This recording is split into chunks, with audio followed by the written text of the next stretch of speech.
Welcome back. In the last video, we implemented aiming for the crosshairs. So when we aim, the crosshairs shrink in, and when we stop aiming, they spread back out. And of course, these work in conjunction with the other crosshair spread factors. Now, in this video, we want to make it so that the crosshairs spread slightly, just a little bit, with each bullet hit. So as soon as we shoot, we want to see those crosshairs spread out just a little. So let's get started. We're here in shooterCharacter.h and we're going to add some private variables. So we'll go down to the bottom of the private section. Now, in order to implement this, we're going to want to set a timer each time we fire a bullet. And there will be a short period of time after each bullet fire during which the crosshairs will spread and shrink. So we're going to have a few variables here. We're going to have one for the duration of this bullet spread, and that'll be a float. So we'll call this shoot time duration. Now, while we're firing the bullet, we're going to want a Boolean that's true or false based on whether or not we're affecting that crosshair shooting factor. So we're going to make a bool be firing bullet.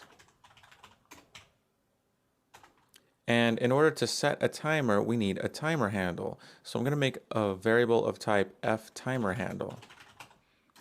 And this will be called crosshair shoot timer.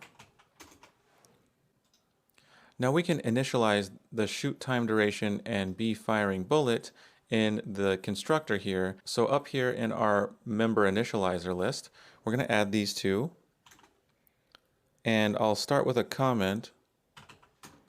Bullet fire timer variables, and we'll initialize shoot time duration, and this is going to be a very short period of time after firing each bullet, say 0.05 seconds, and we'll initialize be firing bullet to false.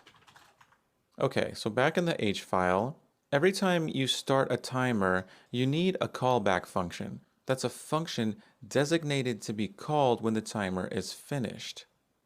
So we need a function for that. We'll stick it up here with our protected functions.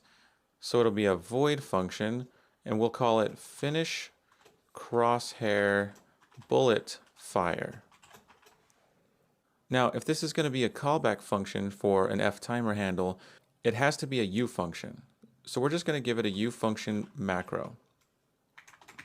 We also need a function to start the crosshair bullet fire timer. So we're going to make a function for that called void start crosshair bullet fire. Now I'm going to go ahead and let Visual Studio create the definitions for these.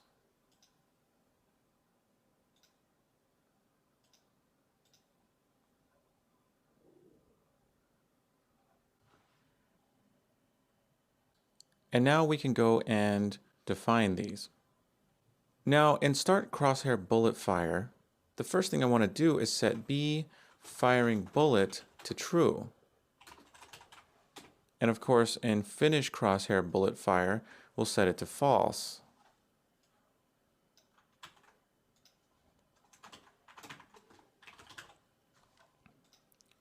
So each time we fire the weapon, we're going to call start crosshair bullet fire, and the Boolean will be true. And we're also going to start the timer, at the end of which finish crosshair bullet fire will be called.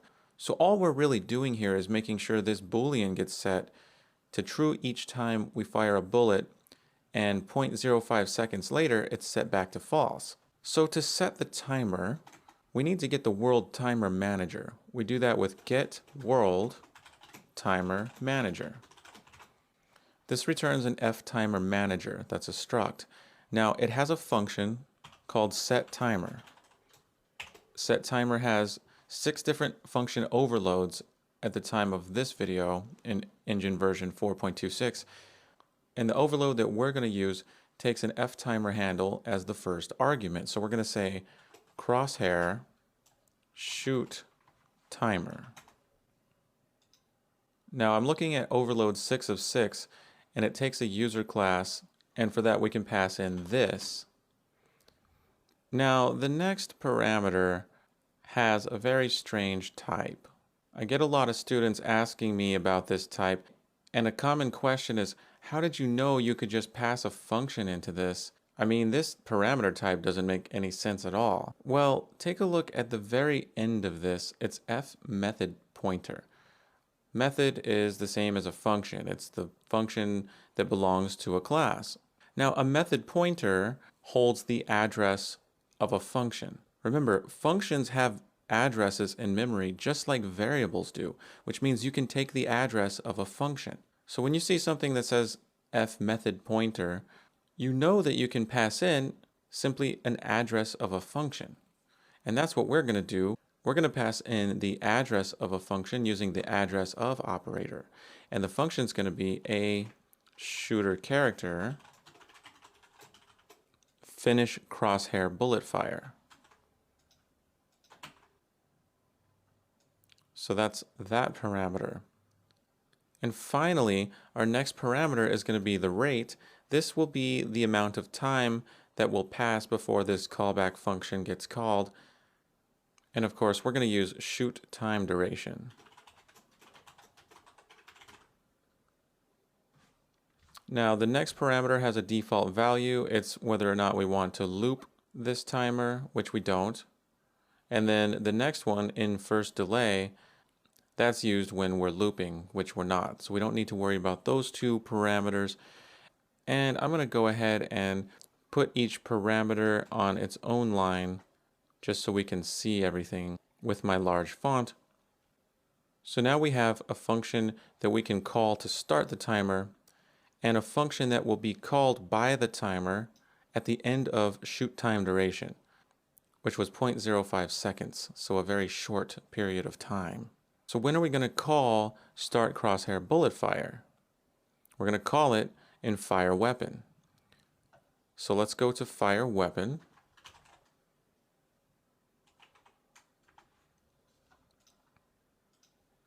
Here we are. I'm going to scroll down to the bottom just after our if statement in which we play the montage. And I'm going to call start crosshair bullet fire. And we'll give this a comment. Start bullet fire timer for crosshairs. So now we have a Boolean that will be set to true after each bullet fire, and 0.05 seconds later will be set to false. Now we can use that Boolean to start interpreting our crosshair shooting factor. So I'm back down here and calculate crosshair spread, and I'm going to go down to just after our check to see if we're aiming, and we're going to check to see if we're firing the bullet. So if be firing bullet. And this will also have an else statement. And I'm going to add a comment that says true 0.05 seconds after firing. Now, if we are firing the bullet, we're going to interp for crosshair shooting factor. We're going to set it equal to, and we're going to use fmath, finterp2. And so the current is crosshair shooting factor. And the target is going to be a small number. We only want the crosshairs to spread just a little bit with each bullet hit. So we're going to do 0.3 f as the target. Delta time is the next parameter. And this will be a very, very quick interpolation. Remember, we only have 0.05 seconds to interpolate out for the spread. So we're going to use 60.f.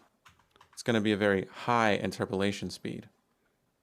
Now let's tidy this up a little bit. And for the else case, we're going to interpolate back down to 0. So crosshair shooting factor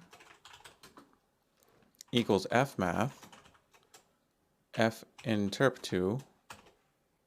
The current is crosshair shooting factor. We're interpolating to 0. Next is delta time.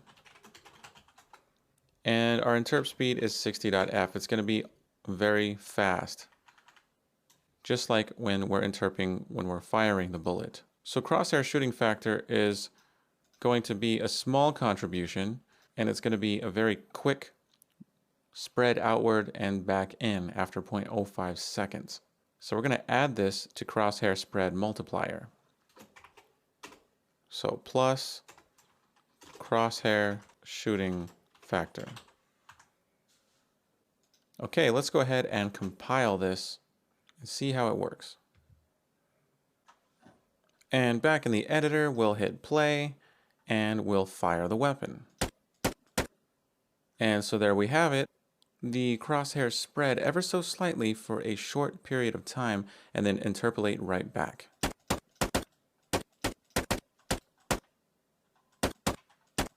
So we can run around, jump around, and shoot during all of this activity, and all of these crosshair spread factors affect the multiplier with their own contributions to it.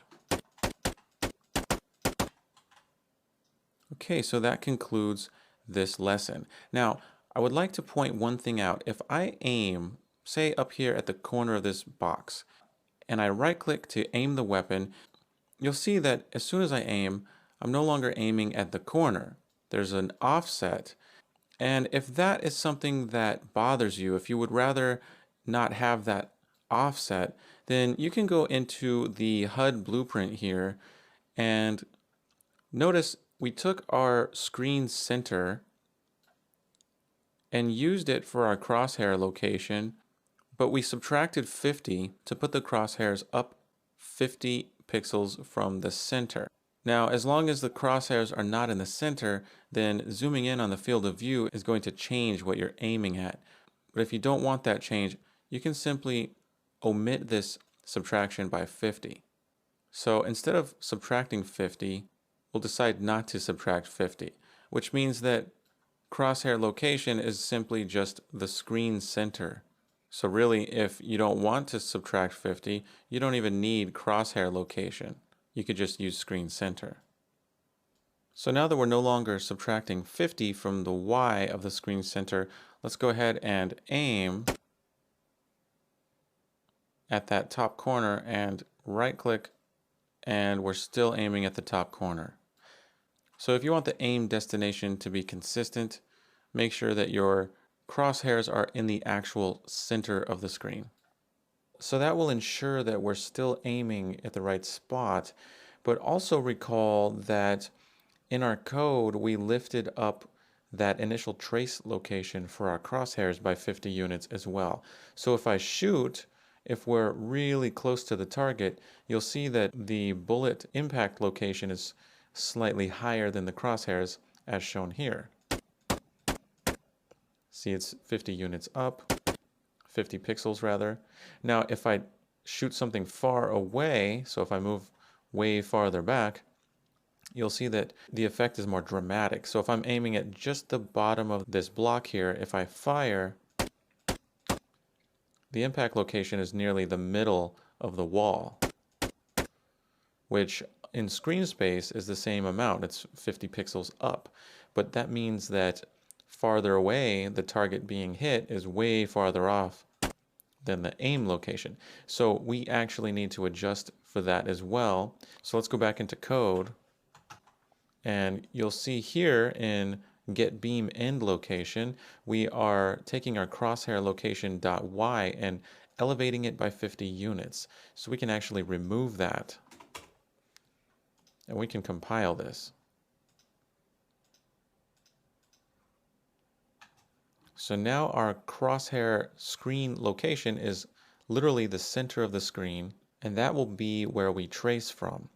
And then our impact point will be straight out from the middle of the screen.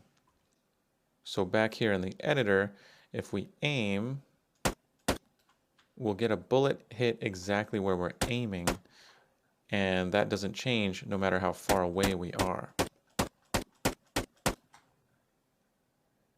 So that takes care of that problem.